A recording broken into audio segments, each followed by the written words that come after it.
we commit every heart, that of the preacher and the people, your people, into your hands now, that there will be a free flow of your word. Amen. Your spirit will have its way. There will be no hindrance or barrier to the speaking, to the preaching, and to the hearing. And also, being able to do your will, there will be no barrier there also. Amen. Thank you for the answer. Thank you, Jesus. In Jesus' name we pray. Amen. Ecclesiastes chapter 2, verse 13. Then I saw that wisdom excelleth folly, as far as light excelleth darkness. Folly and wisdom is what is at play at all times in our lives. It's either you act in wisdom or you act foolishly. And God is bringing warning to you and I this morning. He says there's a lot of foolishness outside there. And we as people of God, we are supposed to be unique. Unfortunately, sometimes we are not as unique as we ought to be. We look at the nations around us, the people around us, and we feel like copying them. But the Bible says, but ye are a royal priesthood, a holy nation, a peculiar people, who should show forth the praises of Him who has done what? Who has called you out of darkness into what? His marvelous light. So he says, God has brought you into the light. And he says, wisdom excels folly as far as light excelleth darkness. It means if you've been brought into light, excellence must be the hallmark of your life. You must excel, and you will excel. Amen. And you shall excel. Amen. But I want to give you some warnings this morning. And so my message is simply titled, Take Heed. Take heed. It's that simple. And I'm going to chase that word all through the scripture. And I'm going to give you a couple of points on what you need to take heed of, what you need to be careful with. You know, the opportunity of a warning presents us with admonishment, with teaching, examples. It gives us the opportunity to shine and send out our light in the dark world so that we can escape certain danger. Danger is all over the world, everywhere you go. But let me tell you, only those who are walking in the light will escape the danger that is available because of darkness. The whole world lies in darkness. But God says, if you walk with Him, you will not walk in darkness. Amen. As you get out of here today, you are going the light of God. Amen. Ye are the light. Amen. Amen. So God is not asking you to walk in His light. He says, walk as light, because you are light. And so, as light, you are going to come across darkness, but you understand one thing. Darkness and light, they don't struggle, because light has the preeminence. Amen? Amen. Whenever light shows up, darkness must run away. So wherever you get to and there is darkness, they have to run far away from you. Amen? Amen. It's either the light consumes the darkness or the darkness retreats.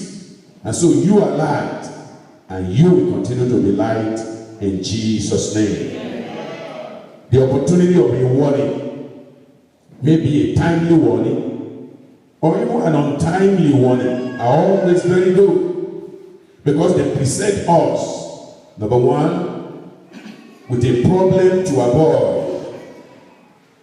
A problem to avoid. When you have the opportunity of being warned.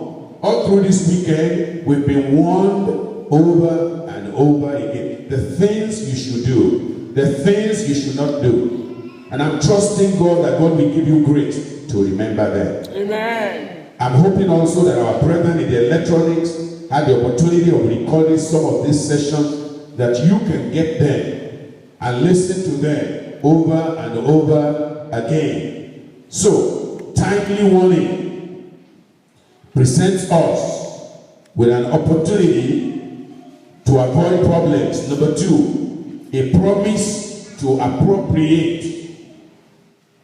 When you are warned, you see the promise of God regarding that warning. And warnings are not always bad. There was a situation on a train track. And generally, when they wave the red flag, when the engineer sees the red flag, he knows that he needs to stop. But sometimes, the red flag is not always looking red to somebody who is looking at it. And on a particular occasion, the engineer was looking. What he saw was not actually what he expected. There is the orange flag that says, proceed cautiously. There is the red flag that says, come to a complete stop. There is the green that says, move on. And the man who was waving the flag just looked at inside of where the flags are, just took one and then put it up and was waving it because there was danger. What had happened was that part of the track had separated, and there was another train with people inside, and this other train was coming, and the man on the track was waving the flag. But please understand, what you see sometimes, if you don't see clearly, what looks like red may end up looking like green, orange. And particularly, the flag that the man took, they used it over and over, the red had worn out. If you look at it from afar, it actually looked more like a yellow, an orange, close to an orange. And so the man thought, I'm supposed to proceed cautiously. You know what happened? He ran to the train that was standing still, and a lot of people were injured. If you don't get the warning in a timely fashion and in a clear fashion, a lot of danger is out there. But I pray the Lord himself will help us to avoid the dangers that are out there in Jesus' name. So timely warning presents us with certain realities. As I said, number 1, a problem to avoid. Number 2, a promise to appropriate. Number 3, a penitence to admit, a penitence, repentance. When you are warned and you're supposed to repent, and you know that you need to repent, you do it. Remember, Judas was warned, amen, but didn't take to it, and you know the consequence. A penitence to admit, a persecution to arm against. Jesus already told us, and yea, everyone that will live godly in this world shall do what? Suffer persecution. That warning already went forward. So when you go through it, it's not new or strange to you. You know the Lord already talked about it. A persecution to arm yourself against. Number 5, a peace. P-E-A-C. Peace of God. To appreciate. A peace. To appreciate. Number 6, a position to assume. Maybe it's a position of prayer. The position of somebody who wants to fight or defend yourself. When you are warned, if you are in a plane and you hear the pilot say, brace up, that's a warning, right? There's a position you need to assume. Position of saving yourself, keeping yourself in a way that if anything happens, finally to hit the plane, you probably are hitting and your head is not severed. If somebody sits in the plane and refuses to take that brace position, if there's anything running through the aisle, the head, the body, or any part of the individual may be severed. So, a position to assume, and finally, a prayer to apply. A prayer to apply. These are all opportunities that we have when we are giving warning. So, the word, take heed. Take heed. Look at Luke chapter 12. Luke chapter 12.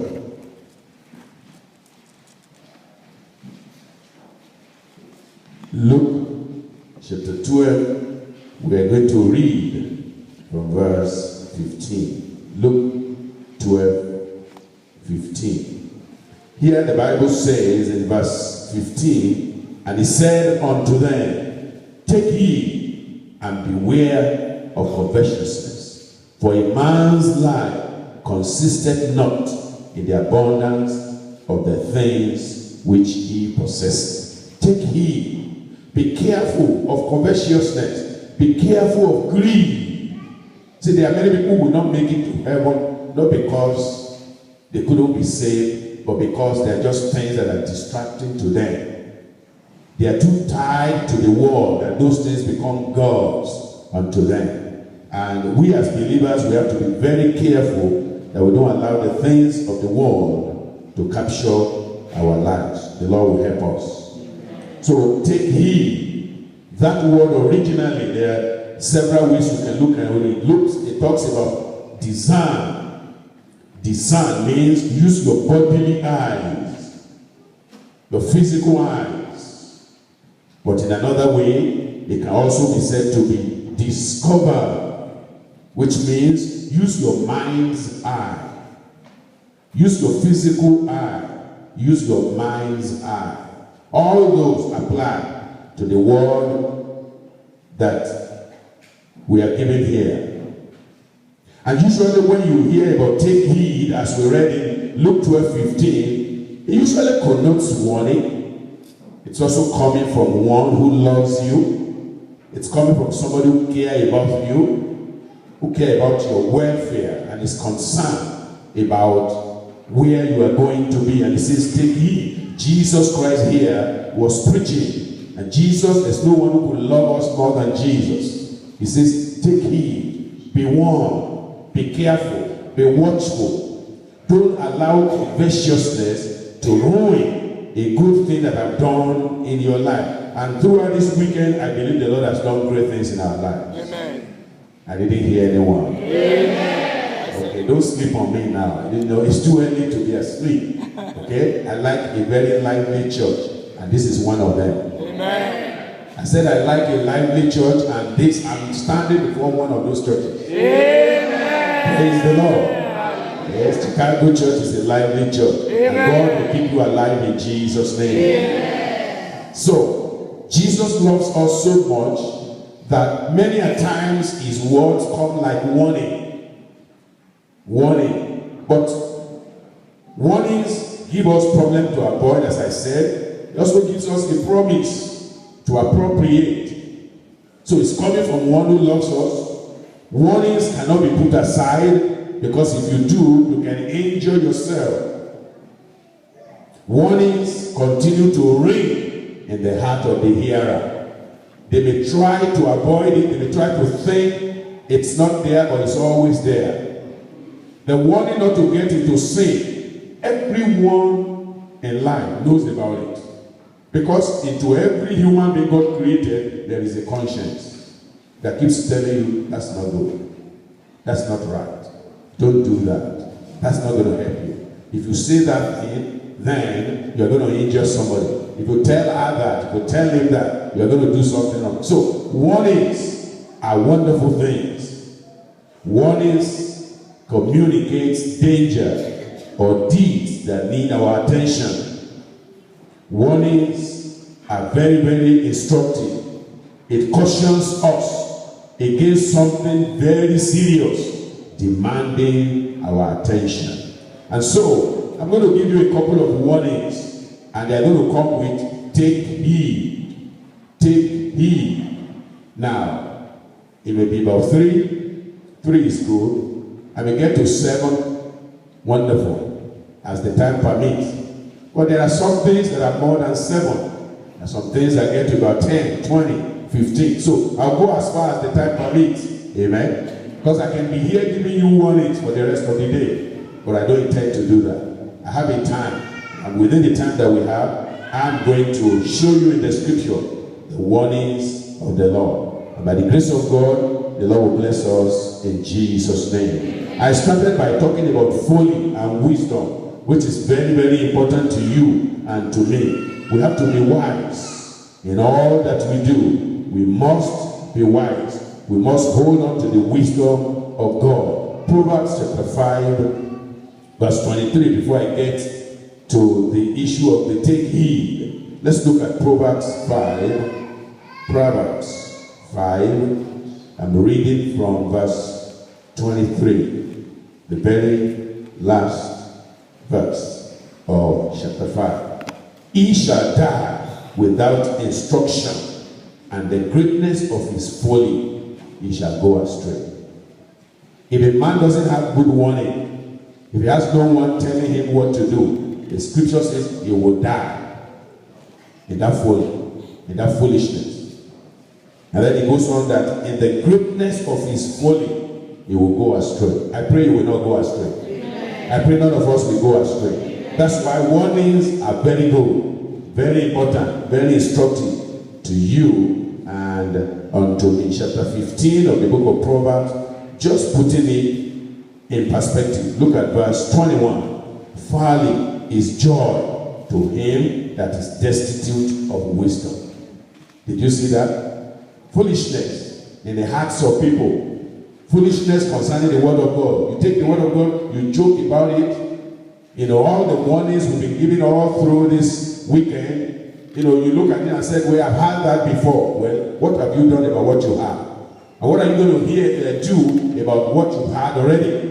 It is what you do about the word of God that is very instructive and very important. That's what will do you good. And I pray all that you had this week will do you good in Jesus' name. Amen. So it says, folly is joy to him that is destitute of wisdom. But a man of understanding walketh uprightly. Look at verse 22. Without counsel, purposes are disappointed. But in the multitude of counselors, they are established. Praise God. A man has joy by the answer of his mouth, and a word spoken in due season. How good is it? These are words that are good for the season that we are in. And I pray that the Lord will give us the grace to take them in Jesus' name. So number one now, the very first point, take heed to thyself. Amen. Take heed to thyself. That's very, very important. That's the very first warning. That's the very first instruction I'd like to give to you. Number one, because when you take heed to yourself, almost everything else will take care of itself. If you can take care of yourself, the enemy, the greatest enemy that you have is who? Yourself. You may be thinking Satan. There are some things Satan cannot do to you if you can take care of yourself. If you remain where God puts you, you are a child of God. You are a child of promise.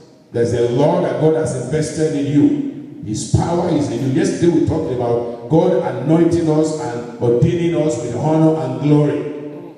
If you understand that and you allow that honor and glory to always be upon you, the enemy cannot touch you. Amen. Satan came to God and he said, this Job, I would have loved to touch him. But there's something you've done to him. He himself did not know. But we know that you have edged him around. You surround him with your power. You don't allow anyone to touch him and his family. You know, yesterday our pastor was talking about they were praying in a particular place and fire was coming out. People outside saw the fire. They didn't see the fire. They didn't know there was fire. But they were praying. And the fire was burning. But those outside saw the fire. There are things people see in your life you don't see. There is a glory God has put upon you. You will never understand the doings of God. How God is keeping you. How God is protecting you. How God is arming you. How God wakes every day, all hours, every moment. And God is watching over you. And you feel like, I'm just alone. God says, no, I will never leave you. I will never forsake you, so that you can boldly say, the Lord is my helper. Who is that man that I will be afraid of? Amen. Amen. So you have so much invested in just this one life that you have, that you can't take it carelessly. You can't consider your life to be just anything. You are special. You are wonderful. Yesterday we talked about it in Psalm 139. I am fearfully and wonderfully made. Can I ask you to say that to yourself? I am fearfully and wonderfully made. The way you even say it, is like that's coming from you. I'm taking. No, say it from your heart. I am fearfully and wonderfully made. I'm a wonder to behold. Amen. And so I can't be a careless man.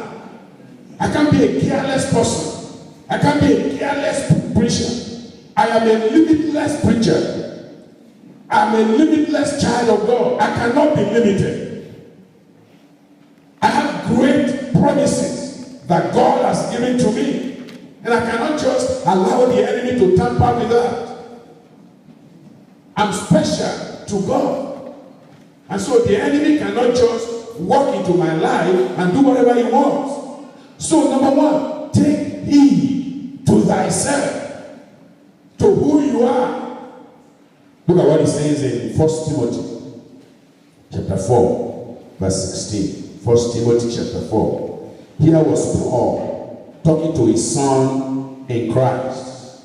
And by the grace of God, the Lord talking to you as sons and daughters this morning. Take heed, verse 16, unto thyself and unto the doctrine. Amen. How do you keep yourself? By the doctrine of the word of God. That's what he meant.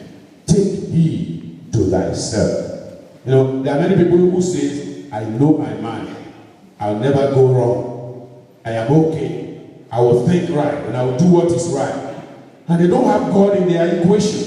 And all they are thinking is their own psychology. I know myself. I know what I can do. Well, it is not about you. It's not of him that runneth, or of him that willeth. But it's of who? It's of God that showeth mercy. We are talking about the mercy of God here. God says, take heed to thyself in relation to the doctrines that you have received, the doctrines of the word of God. Take heed. Be careful. Don't be frivolous. Don't give yourself to just everything and anything. Don't sell yourself to everyone. Every salesman that comes around, don't sell yourself to them. You are special. Amen? Look at it this way. Some of the athletes of the world, before you can get them from one team to the other, takes a lot of money. You have to pay something. The price of their head is great. Amen? You don't just pick someone from one team over there, maybe from the Bulls here, and just pick him and say, we're just going to move you to some. You can't just do that. There is a price on each of them, and each of those athletes, they are not priced the same. Amen? So you have to determine your price. Amen? What's your worth in the Lord? That's what I'm asking. What are you worth? What can somebody buy you with? Can people just buy you with their word and say, come? And that's it, you are gone. You know, sometimes I wonder, people who are in a place like this where we hear the word of God and all of that, we are having a program like this, and somebody is going to say, the reason why I didn't come is that a friend was doing something and he said I should come, and then I went. Really? You mean you are that cheap? Sincerely, that's the question I'm going to ask you. You mean you are that cheap? That somebody can get you out of the best and take you to just anything, whatever it is. If somebody takes you from the best and take you to the better, he has done you great disservice. Because between the better and the best, there's a big difference. Even the good, we are told, is the enemy of the best. The fact that something is good cannot compare to the best. You will have the best. Amen. God has given you the best. I pray you will keep it. Amen. Paul said, Timothy, you are a young man, but please take heed to thyself and to the doctrine. And he says in that verse, he says, continue in them, For in doing this, thou shalt both save thyself and them that hear thee. Very, very important. Take heed to thyself. Take heed to thyself. This is you now speaking to you. A pastor, said something during his, because I remember people's message and I just rewind them in my head over and over because that's very important to me. He said, the way he spoke to somebody and the person wants to call him back, the person has to talk to himself. He petted himself. He said, he mentioned his own name. He says, cool down. You can't call Pastor Oni like that because if you call him, he's going to fire you back. So cool down. You have to think before you call him. Amen. And in our relationship with God, it's got to be like that. Take heed to thyself, to the things you allow, to the things you don't allow. Take heed. Be a conscious believer. Don't be rational. And don't rationalize scriptural things. In those days, in the early days of our Christianity, when we are told this is the word of God, we said, yes, sir. Go that way, yes, sir.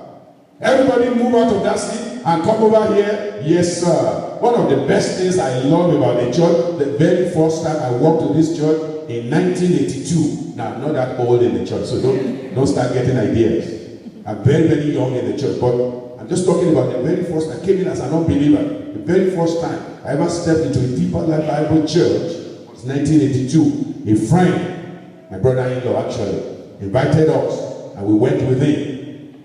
I was stupefied. The orderliness.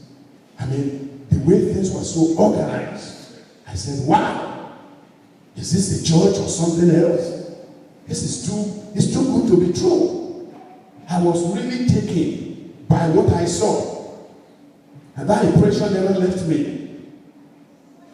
Amen? Amen. And so you have to have a way to impact yourself every day of the best that God has for you. And you can't just throw away that best for anything else.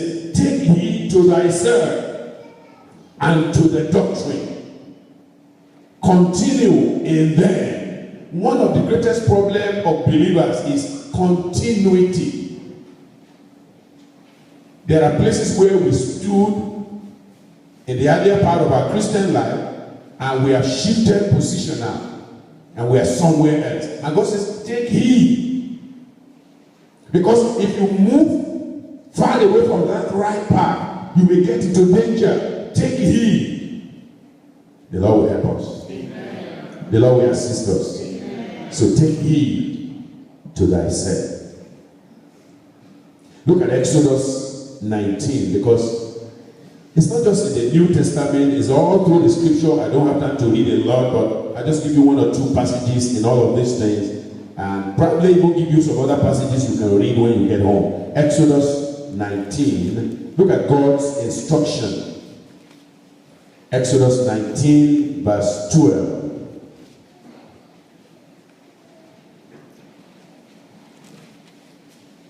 So as the Israelites were preached in the wilderness, the Lord said in verse 5, now therefore, if you will obey my voice indeed, and keep my covenant, then ye shall be a peculiar treasure unto me above all people, for all the earth is mine. God has to say that to let them understand that the current condition where they are is better than where they are coming from.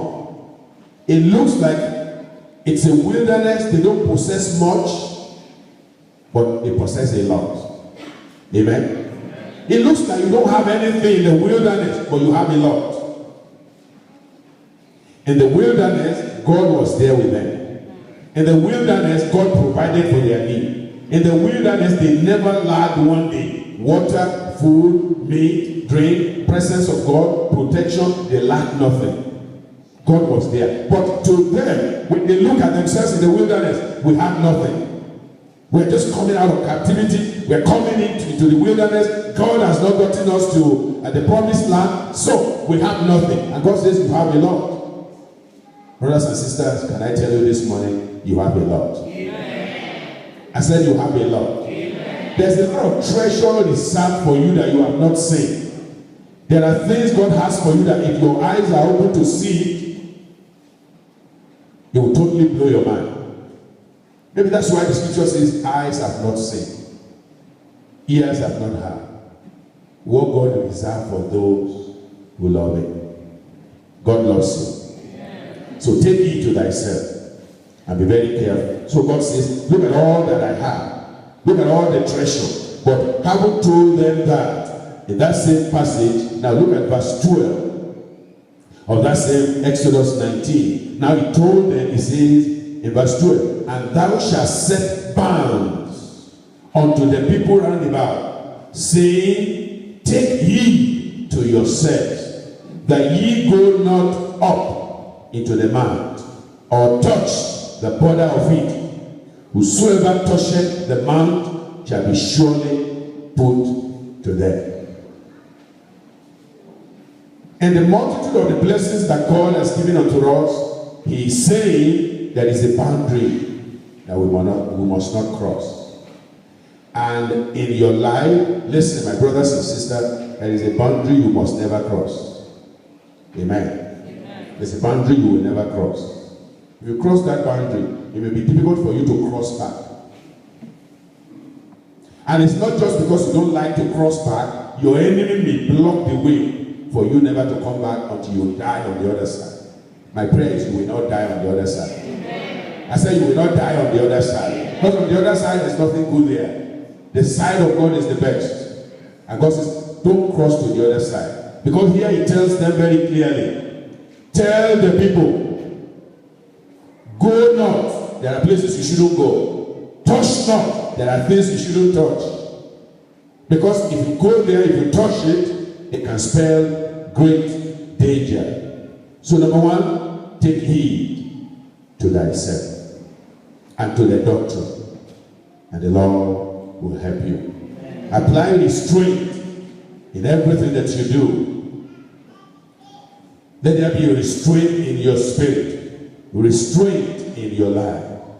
Number two, take heed to your speech. What you say. What you say is very, very important. Brethren, the language of today is filled with phrases that only glorify the person and not God.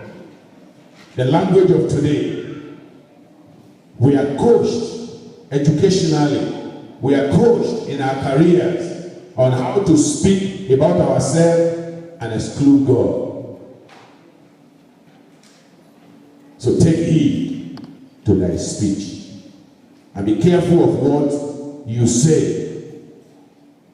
God said in Genesis 31 to a man that you know very well, related to Jacob.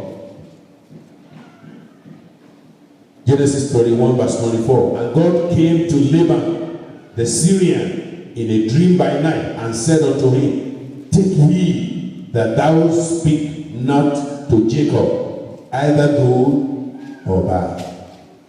Take it to your speech. Think deeply, meditate on the word of God before you talk. That's what we've been taught all through this weekend. Be careful what you say. Because what you say may be held against you. Well, the court always says that, right? But somebody said, if all that you have said all through the day, if they turn it to food and they ask you to eat it, how sweet would that food be?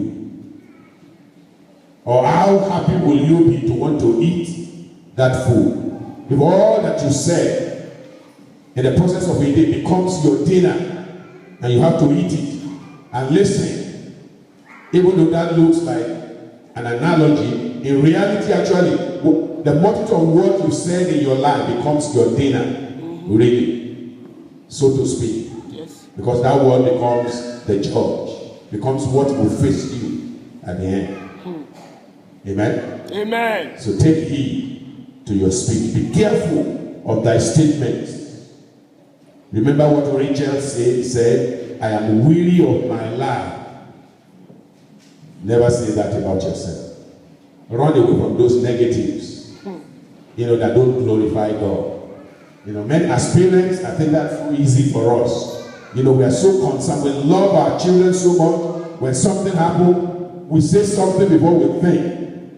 Take a deep breath and think before you say anything.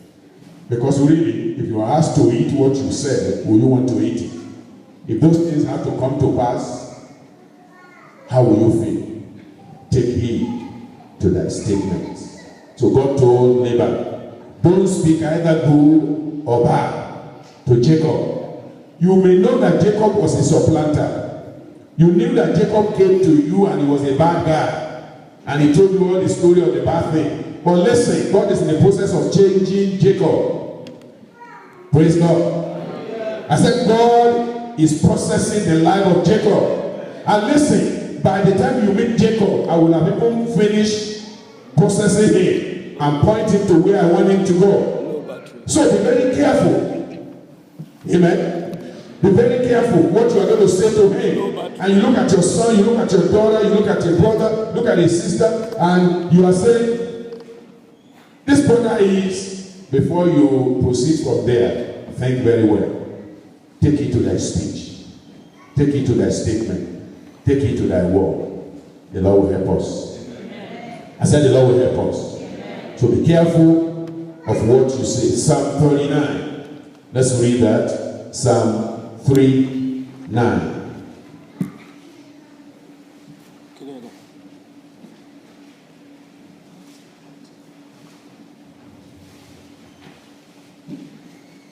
Psalm 39, we're going to look at the very first verse. I say, I will take heed to my ways. What ways are you talking?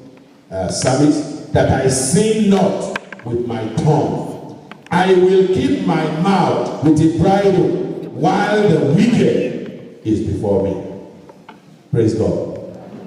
As we go out of this revival, things may happen in the course of your life, and you want to respond in the way it happened. God says, take heed. Be careful. The psalmist said, I will take heed to my way that I sin not with my tongue. There was a situation that happened to the psalmist, David. Absalom had conspired against him. And now David was running out of the kingdom, pursued by those who are followers, supporters of Absalom. And as he was going, there was this man, Shimei, who came out. Thou art a bloody man. Think about Shimei. Shimei. Do you know what one of the servants of David called him? Dead dog. Dead dog. See, how can this dead dog just talk to the Lord, my master, that way? He said, give me a chance. Let me take off his head. David said, no. Listen, when the wicked is before you, you feel like doing certain things. And if it's in the power of your hand, you may feel right to do it. But David gave us a wisdom there. He said, no, we can't do anything to him. Peradventure, God even allowed him to say all that he's saying. And God wants to see how I react. Because if I now fight for myself, God can't fight for me anymore. If I make God feel I can take care of the situation. A dead dog speaking to me, I just slash him and kill him. God says, well, since you have the power to do that, that's okay. Go ahead. Keep taking care of it. Then I don't have to take care of anything about you. He says, no, please. You see, we are running out of the kingdom. Peradventure, we don't respond to this guy. We don't respond to whatever is going on. He said, maybe God will look at that and have mercy on me and bring me back to the throne. And that's exactly what happened. The service was highly prophetic. And I pray the spirit of the prophet will come upon you. Amen. Prophets don't speak anyhow. Their tongues are restrained because whatever they say, that's God speaking through them. And so they are careful what they say. Because as a prophet, if you curse somebody, ball them, come out, ball them, come out. And then the man of God look at them and curse them because of their speech. and a bear, lion, came out of the bush and slew those children. So you are a prophet, a royal priesthood, a peculiar person. That's who you are. As you get out of here today, take heed to thy speech. Take heed to what you say. Amen. Amen. Number 3, take heed to thy sayings. You say, Pastor, what are you talking about? Well, little children do not sin. But if any man sin, it is the if that I'm talking about. Children of God do not sin. Praise God. We are not expected to sin. Praise God. But to him that knoweth how to do good and do it not. What is it? It is sin. So even though we are children of God, the moment you know what is right, you didn't do it, you committed a sin. So don't think about adultery, fornication, fraud, and all those glaring things. There are sins of commission and omission. There are things you omit to do. That's a sin. So that's why the Bible says, little children, don't deliberately get into sin. What if you omitted something? You have sinned. And the moment the Lord reminds you of that, he says, we have an advocate with God. Jesus Christ the righteous. He is the propitiation for our sins. So that's our sin, omission. Not so much of commission, but omission. So take heed to thy sins. And what is this sin that I'm talking about? The sins are those things that easily. Look at Hebrews chapter 12, it talks about it. Hebrews chapter 12, verse 1. It's much easier for you to look at it from that point. Hebrews 12, verse 1. Wherefore, seeing we also are compassed about with so great a cloud of witnesses, let us lay aside every weight and the sin which does so easily beset us. There are things that you are used to, that are mistakes, sins that occur in your life. Be very careful. Be very careful about them. And they occur very constantly. It may be the sin of talkativeness. You just talk too much. You don't think before you speak. When a situation appears to you, before you reason maybe it's right or wrong, you already gave your own side of the story. God says, take heed. Take heed. Be careful. Be slow to speak. Be very slow to speak. Meditate on the word of God. The Lord will help you. I said the Lord will help you.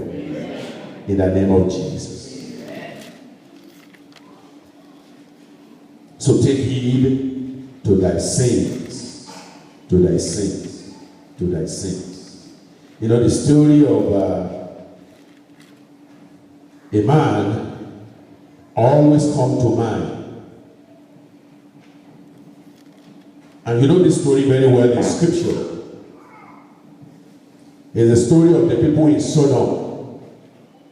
And he was talking about Lot, who was there. Unfortunately, Lot didn't speak. But then here comes the angel. And somebody looked at that story and said, why bother? Why should you even bother to talk to the Sodomites? They won't change. Well, let's assume they won't even change. But listen, by talking to them, you're actually talking to yourself. That's why you should talk. So it's not so much about them really, it's about you. Because if you don't talk to them, they do it and do it and do it. It becomes so common and you begin to observe and begin to think, you rationalize, maybe they're okay, maybe that's how it's done here, maybe something went wrong. Your maybes and maybes and maybes cut all the wrong edges out of you. You smoothing yourself into them, you become like them. So the opportunity to even speak out helps you to know who you are. If you stop speaking, you forget who you are. So just keep speaking. Keep speaking concerning that. It's very important. Don't give up in such areas. Don't stop talking in such areas. Take heed to your sins the sin of negligence. That's what I'm talking about. The sin of neglecting what you ought to do. Take heed to that. Because if you don't take care of that, you may find yourself in serious problem. Amen. The Lord will help us. So let's take heed to that. Number 4, take heed to the snares. The snares. You have to understand that as you go out every day, the snares are there. The stumbling blocks that the enemy has put out. Simon, Simon, Satan has decided to sift you like wheat, but I have prayed for you. I have prayed for you. That's what Christ said. But you know that Simon didn't take heed to that. He fell into that snare, to that trap. The trap of the enemy will not catch you in Jesus' name. Deuteronomy chapter 12. Look at the word of God. The same warning of those days applies to us even now. Deuteronomy chapter 12, verse 30. 12, verse 30. Here the word of God says, take heed to thyself, that thou be not snared by following them. But let's back up to 29 because it makes it easy for you. When the Lord thy God shall cut off the nations from before thee, whither thou goest to possess them, and thou succeedest them, and dwellest in their land, take heed to thyself, that thou be not snared by following them. After that they be destroyed from before thee, and that thou inquire not after their God, saying, how did these nations serve their God? Even so will I do likewise. Take heed to the snares. The snares. When Israel, all these instructions were given to Israel, they didn't follow. And the scripture says in 1 Corinthians 10, say, all these are written unto us, unto whom the ends of the world are come. It's supposed to be an example for us to learn from. Israel was told very clearly, all the way in the Old Testament, before they even got into the book of the kings, the Lord already told them that they will get there and ask for a king. He said, but when you make a king, make sure you make it to be someone among you. Don't make it somebody outside. But the generations that had that, they were all gone. And the word was not passed around. And exactly what God said, that's what they did when they got over there. And he said, give us a king that we may be like the other nations. And that's the undoing of most believers. We want to be like the other people. We want to be like somebody else. But can I tell you this? Be yourself. Amen. Tell somebody now. Be yourself. Say boldly now. Be yourself. Look, the original is always better than the copy. So be the original you. Stop copying. Amen? However God made you, be happy. I'm concerned because the generations that are coming, there's a lot of fakes. Counterfeits. Counterfeit ear. Counterfeit face. People paint to the point that you don't even recognize who they are. Counterfeit eyelashes, counterfeit nails. I just discovered there are even counterfeit body parts now. There are guys who want to look like they have the 5-arm or what do they call it? A 6-pack. Then they buy a packet. They buy a 6-pack and attach it to their belly. Isn't that horrible? I'm telling you. You think it's only women only who are susceptible to that? No. Some men, they want to be seen to be muscular. They go and buy pads. So when they are going like this, they are doing their hands like this. They want everybody to know that I have muscular hand, but they are all pads. They are fake. Of course, we already know that a lot of Jezebels, they've gone into all sort of things. We don't even need to go into that. The original. Be an original believer. Amen. Can I say that also? There are counterfeit believers. Yes. Did you hear what I said? Yes. Counterfeit believers are all over the place. Preacher. Bible says, in the last days, perilous times shall, and that time is already here. It's already here.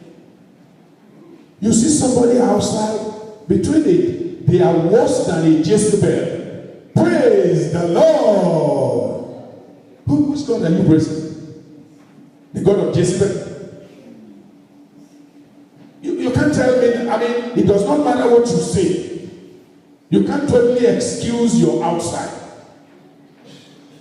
Because out of the abundance of the heart, the body speaks. Not just the mouth. Your body, your entirety speaks of who you are. What we see outside you is what you are within. So stop pretending. The original you right now is what we are seeing outside. So you can't say, no, it's just the way things are. Inside me, I am good. I said no. Because the good has to be first inside before it shows outside. Anything that shows outside is a manifestation. Because everything comes from the head and is inside your heart. So take heed to the snares. God will help you. I said, God will help you. In the name of Jesus. Praise God. Can I add one more thing? Take heed to the Sauls around you. You remember King Saul? Take heed to people like that. You remember King Uzziah? Take heed to them. Isaiah said, until King Uzziah died, I couldn't see the Lord on the throne. When we talk about the Uzziah, the Sauls around you, there are people that will block you from seeing the glory of God, from being who you ought to be. So take heed to them.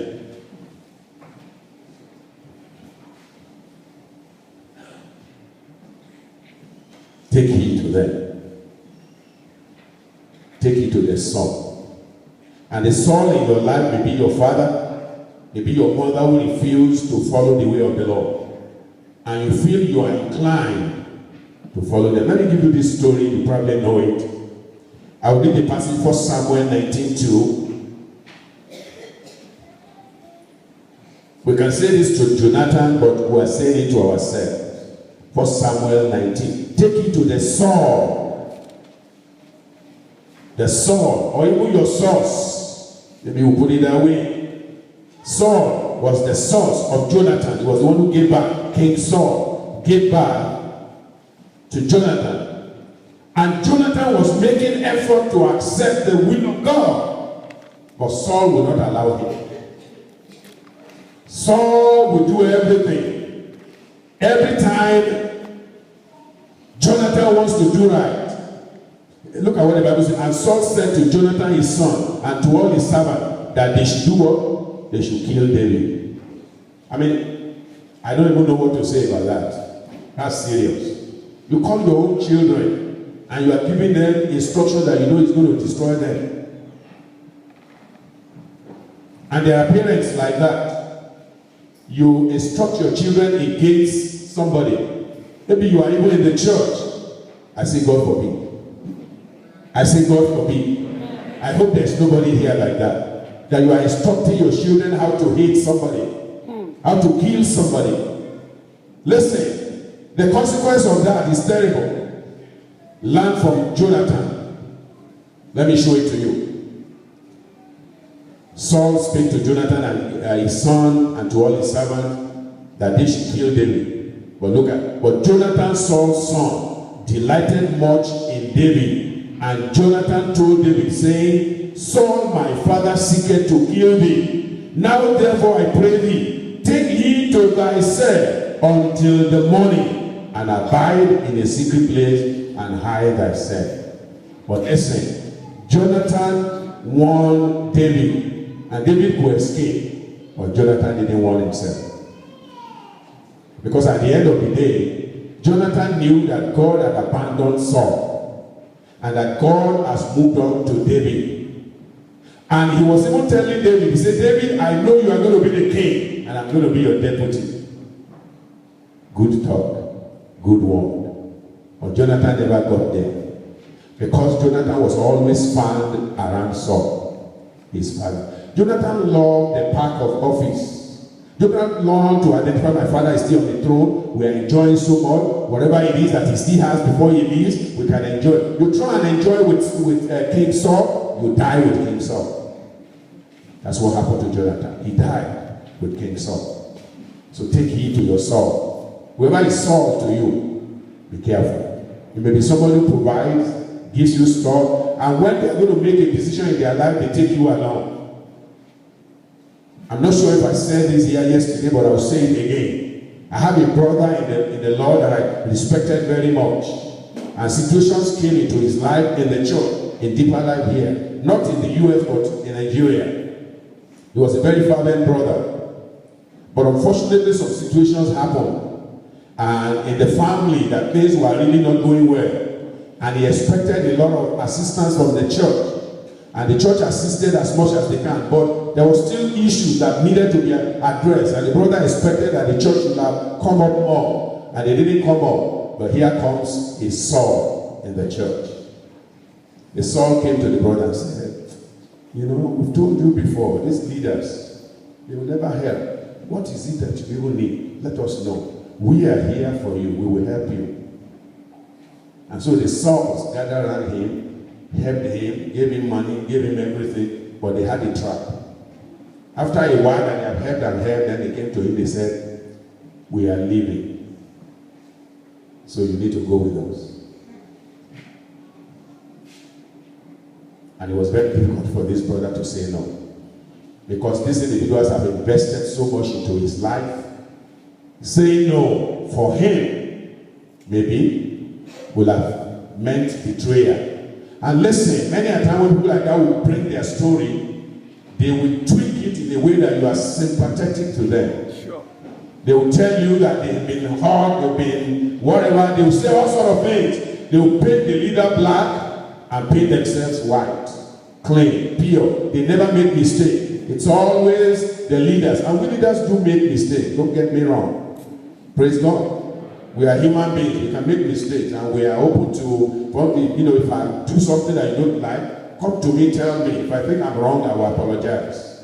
Don't have a problem with that, and we can move on. But many a time people don't do that. What they do is they tell A, B, C, D, and by the time you hear it, the story has changed all around, and the whole place is polluted. So they took the brother away. But when they took him away, they started the church. They told him he was just one of the leaders in the just choir or something in the church. They immediately made him a pastor. And he felt very important. So now they are calling pastor, pastor, pastor. And so they will sit him right in front of the church. But right there in his presence, they will be doing something that he himself is being grieved in his spirit. So every day he is being grieved. He became like Lot in Sodom. Lot saw the ungodliness in Sodom, but he had separated from his brother Abraham. He was too ashamed to go back.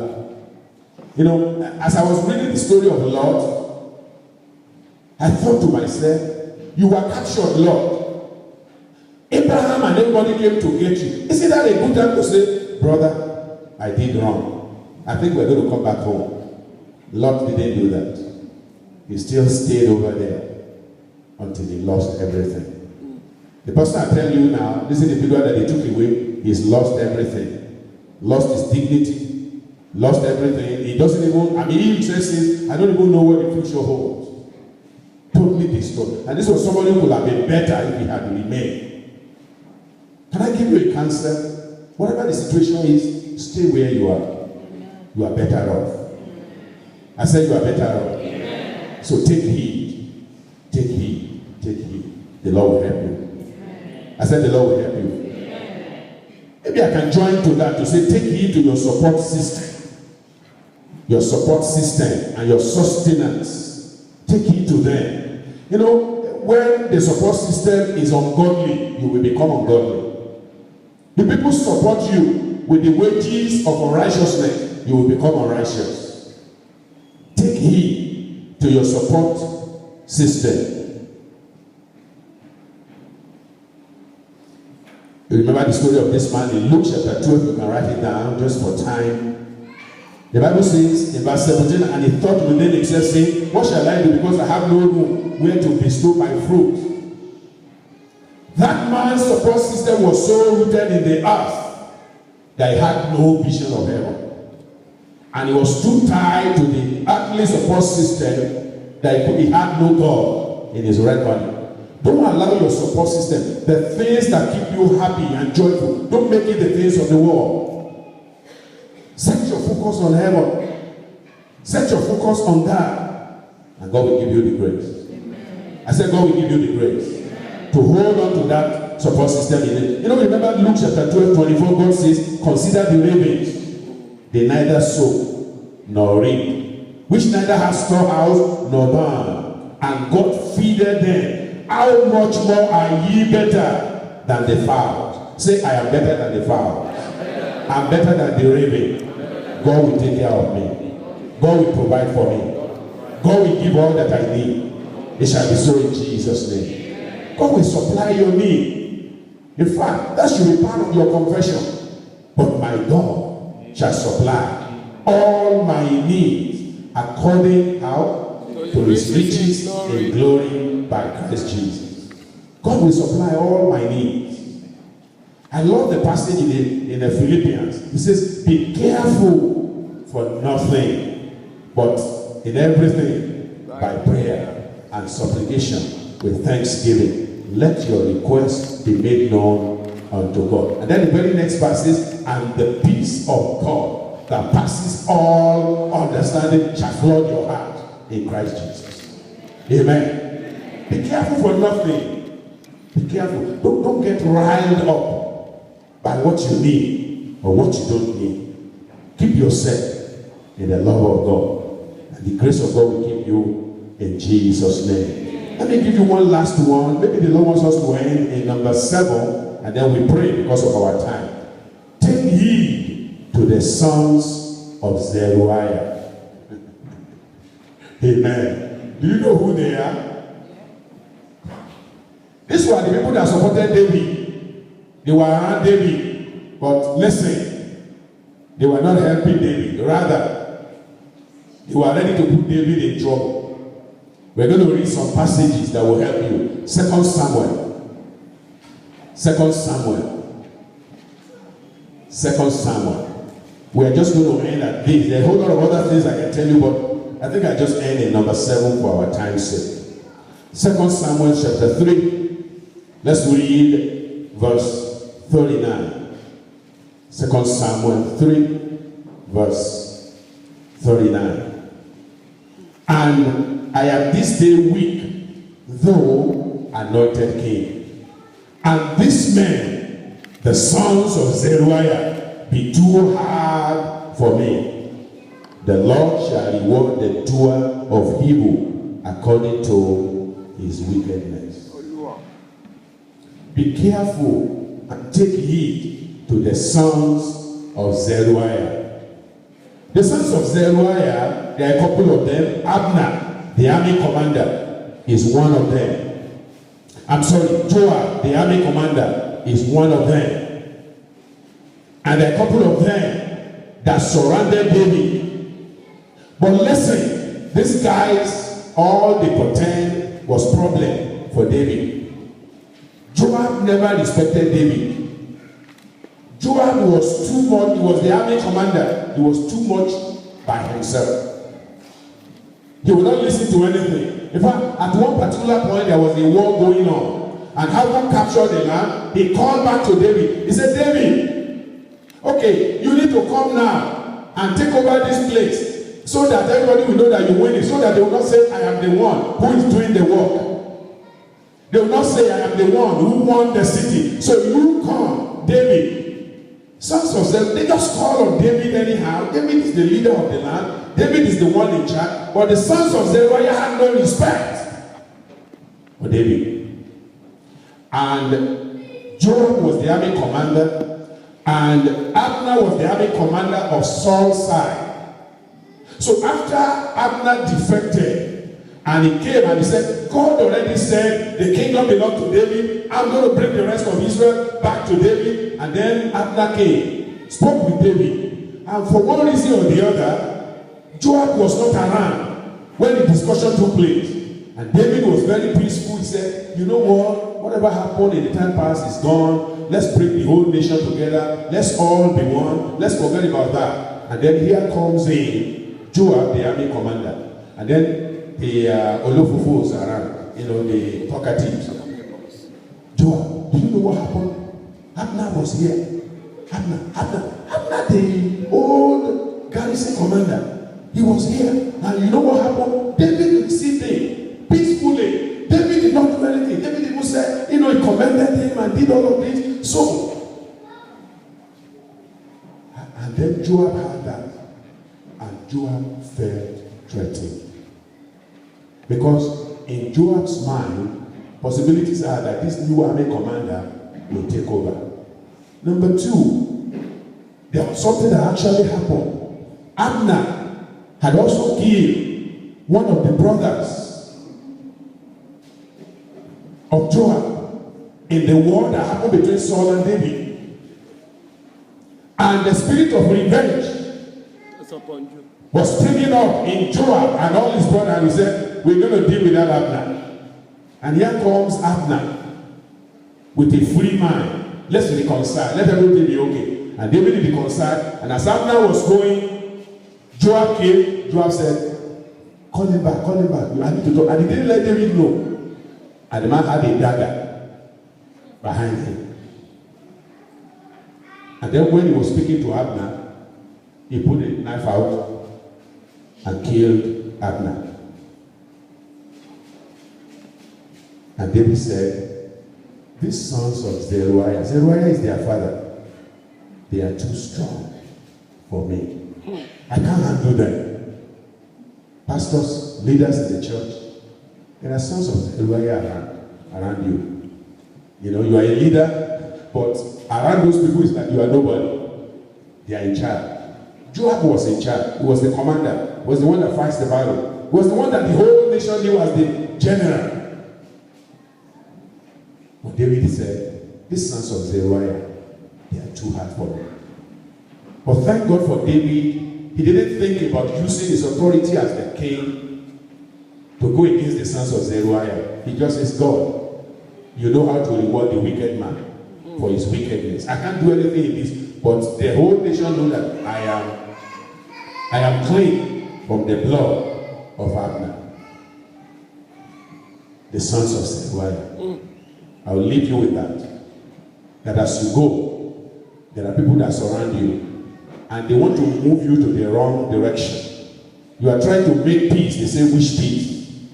What kind of peace are you talking about? We don't want peace. Establish yourself. Show yourself. Tell people who you are. Listen, brethren, without Christ, we are nothing. Did you hear what I said? Who is that man that can even boast of anything? No. The breath that you are breathing now is given to you free. And it can be taken freely. And you cannot protest. So if you understand that you are nobody, whatever position you get, that's God's doing for you, then you are careful. If you have money, you are careful. If you are spiritual, let him that thinketh that is standing do not take heed lest he fall. The Lord will help you. Amen. The Lord will help us. Amen. Again, remember where I started from as I conclude. These are warnings as you go. Already, you have been blessed and you cannot be cursed. Amen. Did you hear what I said? Amen. You have been blessed, you cannot be cursed. Amen. But remember what the word of God says. Let them, he said, God will speak peace unto his people and to his saints. But let them not turn back to folly, to foolishness. I have shown you some of the things that are foolishness in life that you and I can do, and the enemy will be able to get to you. But by the grace of God, you are fortified. Amen. You are kept by the power of God. Amen. You are kept by the Spirit of God. So you take it to your spirit so that the enemy will not be able to handle you. Understand? With this warning, it shows you a problem to avoid, a promise to appropriate, a penitence to admit. If there's anything you have done wrong, and these words have been revealed to you, go and say to it, get it straight. Because listen, God has decided to bless you. In fact, listen, I think I'm just making it, and that's an understatement. You are a blessing. Yeah. Do you believe that? Yes. You are a blessing. You are a walking blessing. You know, it says, these are men wondered at. You are a wonder. Accept that. And walk in that wonder. Don't let anything reduce you from being a wonder. And you continue to be a wonder. In the name of Jesus. Problem to avoid. Promise to appropriate. Penitence to admit. Persecution to arm yourself against. A peace to appreciate. A position to assume. A prayer to apply. Do you have any prayer to pray now? Is there anything you need to pray about? And let's rise up. In the multitude of what you have heard, let's rise up and talk to the Lord. Talk to the Lord. Ask Him to help us. Ask Him to help us. A lot of things you need to pray about. A lot of things you need to ask God to assist you with. A lot of things you need to talk to God about. Open your mouth and let's begin to pray. Take heed to thyself. Begin with yourself. Don't look too much to others. Look to yourself first. First, look to yourself. Think about yourself. What are those things that the enemy can see in you and use against you? Where have you opened the door to the enemy to come in? To afflict, to steal, to kill, and to destroy. Plug those holes with the blood of Jesus. Plug those holes with the blood of Jesus. Take it to thyself. Be careful of what you say, your discernment, your discovery, what you meditate on. Apply restraint. Ask God to give you the grace. Don't get caught up in